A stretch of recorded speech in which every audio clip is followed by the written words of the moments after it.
Good morning, and welcome to yet another episode of John Works Too Much. Today, we are going to help somebody out with a problem. So, they've had some issues here. First of all, this tub, I don't know if you notice, I'm going to demonstrate. It's cool if you want to go surfing, less cool if you don't want your bathtub to rock. So we're going to fix that. Then, obviously, there's something missing in this area. Oh, it's the faucet. We're going to put that in. My plumber's going to put that in, and we're going to raise up the shower head from this level to this level because that's more comfortable. And then we'll get green rock up around here. We're going to insulate this wall, and then we're going to lay tile. We're going to do all that today. And then we might put in, I'll have my electrician come in, and we'll put in an exhaust fan and I think a light in there because it needs it. Now, I just want to say that if you're rich, and let me just go ahead and tell you that most of us are rich, we just don't acknowledge it. Let me give you some stats first of all. Let's establish what rich is. First of all, America has like 95% of the wealth of the world, and we have 5% of the population. So, we're already rich. So chill. Even if you're not that rich, like you have running water and basic things that other people don't have. So if you're rich and you live like everybody else, if you're constantly in debt and constantly stressing out and constantly just like worrying, you're doing it wrong. Live your life. Also, if you're a Christian and you are living your life like everybody else and you're just worrying about the next thing and watching the news all the time and like, oh, this is so bad, you're doing it wrong. Relax. God's got you. We're going to do some work. So you probably want to know how stuff works. This is your main faucet body, okay? It says up right here, and then you're like, if that is up, then which side is down? I'm going to give you a hint. It's down here. And then you've got hot and cold. Now, how do you know which side is hot and cold? There's 3 rules when you're plumbing. Hot is always on your left. That's the first rule. That's how you know, which means cold's on your right. Crap goes downhill, and don't bite your fingernails, for obvious reasons. So we put this in place first where it needs to be, and then we hook our pipes up to it. Then we'll have a tub spout out here, and then this will go up to the shower faucet, which you can see is up there. Now, they had already put this cap on here, and a shark bite. And a shark bite is amazing, right? So shark bite looks like that, and you just slide it on there, and it grabs, and it doesn't leak, which is miraculous. But how do you get it off? You're like, oh, I'm struggling and I can't get it off. Unless you got this cool orange horseshoe, and then you put it on here, and then what happens? It comes right off. So what happens is that pushes that little black thing in, and then it disengages it, and then you pull it off.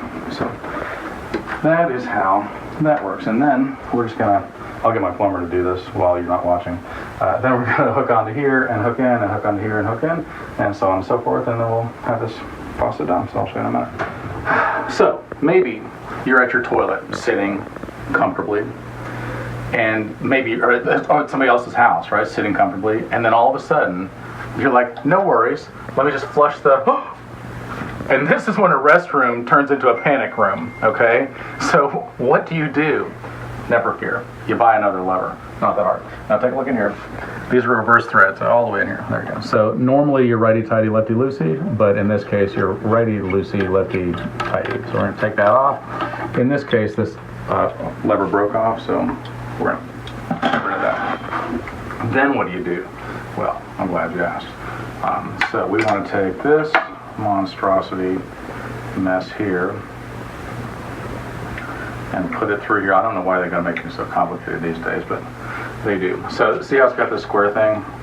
The square thing goes in the square hole right here. And then, once again, reverse threads. Okay, so you would want to loosen it to tighten it, which is, probably has some purpose that I don't know about. Wow, there we go. Now, I just have to make this go the correct direction, which it's not.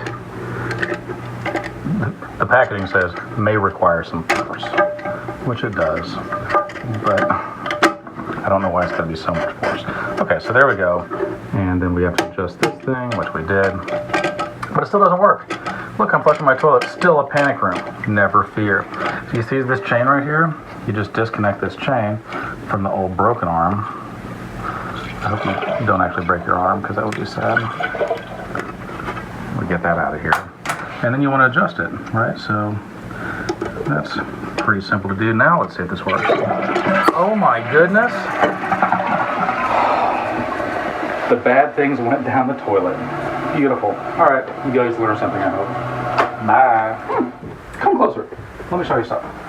Okay, so this is an exterior wall. You can tell it's an exterior wall for several reasons. Number A, there's a window. Usually you don't have that interior wall. Stupid. So on an exterior wall, you want to insulate it because why?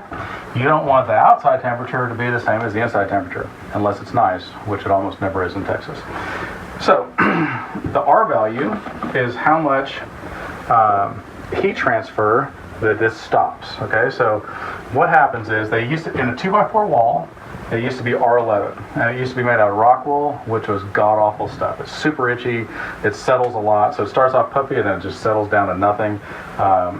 Not great insulating, breathing it's horrible, whatever. Now then they switched over to fiberglass, the pink stuff, Pink Panther stuff, and they went to R13, and everything in the exterior walls had to be R13. Now it has to be R20, but that's for a 2x6 wall. So now pretty much all the houses that are built now have 2x6 exterior walls. So what you want to do is you want to fill your whole gap. You don't want to necessarily like stuff it in there, right? You want it to be filled but not stuffed, because if you pack it in there, it doesn't do any good. You want it to be fluffy. Like, would you rather have one blanket that was over you that was 4 inches thick and covered every part of you, and you're like, I'm retaining my heat? Or would you rather have like crumpled up parts of a blanket with holes in it? You're like, my feet are cold. You don't want that. Okay, so now we spray foam insulate on new houses, but in this case we are just going to put this in here because it's an exterior wall and it's an older house, and I'm not going to get a whole spray foam company out here to spray $10 worth of insulation. So that's how insulation works. You want to fill in all the gaps. You don't want wind to get through or anything like that. The difference on spray foam is that there is no place for wind to get through, which is really nice. So wind cannot penetrate because it's completely sealed, and it just like fills all that gap in. So we're about to put some green rock up here, and then we're going to lay some tile. Yay! Hey there. Come closer. So today we put in a new faucet and a new shower head, and we raised that up because you remember it was like at this level where you have to do this number, and sometimes people don't enjoy that. I don't enjoy that. And then we've got a tub stub out for the tub, and we'll do that tomorrow. I'll show you how to do that. We get a saw or something. I'll have my plumber do it. We did all the green rock, and we got all this tile laid, and we also got this light in here. So let's just take a look. Oh, it works. Amazing. And it's vented out to the outside roof. Now, I know what you guys are thinking. You're probably thinking, God does an awful lot for me, but I never say thank you. That's not nice. That's not a nice thing to do. You know, 1 out of 10 lepers came back and said thank you. So here's what happened. 10 lepers were coming along, and they cried out to Jesus, please help us, please help us, please help us. He said, go wash yourself in the river. And they did. And then they noticed we're healed of our leprosy on our way over to get clean.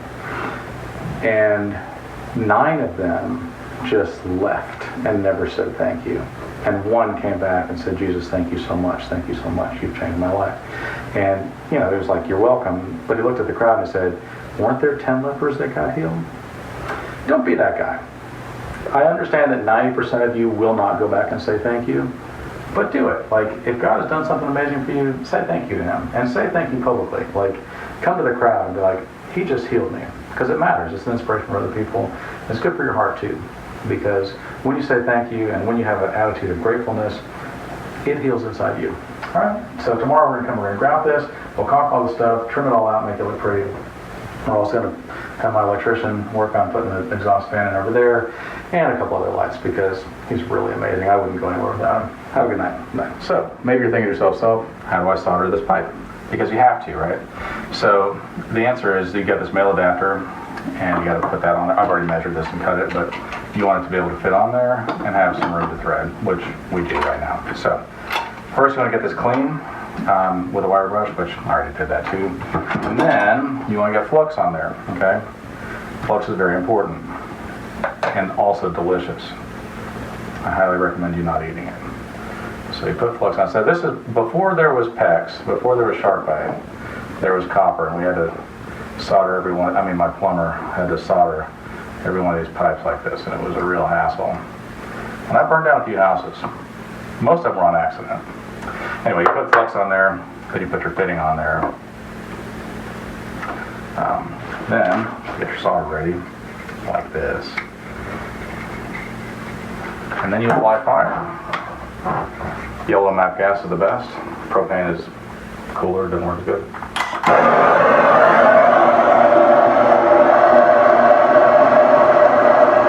want to heat it up until it starts turning black right in here.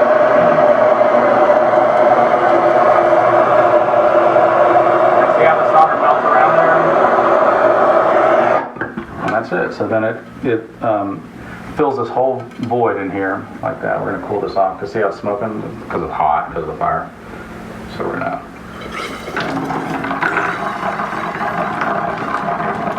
That was hot. And that is how you solder a pipe. I hope that helps you guys out. And I also want to tell you a fun story about a wedding that I went to recently.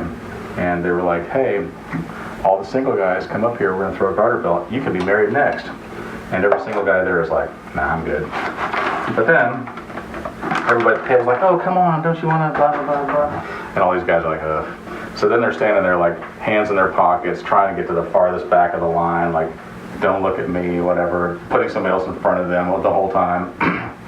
And finally it comes down to it, and they like sling the garter, and it comes towards this one guy, and he bats it away with his hand, and it's another guy, and he bats it away, and it lands on the ground, and everybody just leaves it and walks away. And that's the current state of our country. Have a wonderful day.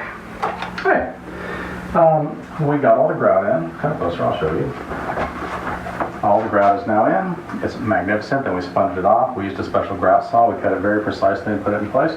We put this trim around the edge. It still needs to be painted, so don't judge. We got in soap dishes. We got in shower faucet and everything, which is magnificent. And then it's important that you silicone your corners. So everywhere there's a 90-degree corner angle, you come in and silicone all that, because eventually that grout will crack. It probably won't take that long, but the silicone like holds it together so that you don't get water penetration and then be right in the same boat that you were in before. All right, so a lot of people talk about chasing their dreams.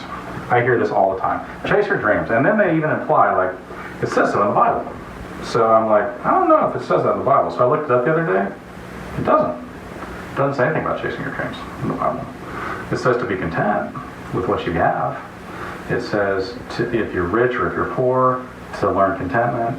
Whatever that you need, that God provides your daily bread. It's not all about like I have my entire life planned out. Life is an adventure. And so it's important that we don't get caught up in that lie that if we're chasing our dreams that we're happy, and if we're not chasing our dreams, like we're missing out on something or whatever. Because oftentimes we miss what's right in front of us because we're searching for something else constantly. Like no matter where we get, no matter how much we achieve, we're still like, but there's more, there's more, there's more, there's more. And that's just really, that's greed is what that is. Instead of just appreciating what's right in front of you and going, this is beautiful for what it is. You look at a dog's happy, right? They're just like, oh, oh, oh, I love this thing. Oh, oh, oh, I love this thing. No matter what it is, they love it. They're happy and they're running around. We need to be more like dogs and less like cats, because they're like, push things off the edge and watch them fall and break, and then they complain about it. You're not a cat, you're a dog. Anyway, this one is done. We've still got a little bit of stuff to do. We did this light, exhaust fan, we vented it out. We did the thing on the other side as well. And then we got this trim up. We're going to do some lights. I mean, my electrician's going to do some lights. And then we'll be done with this one. So hope you guys have a wonderful day, or else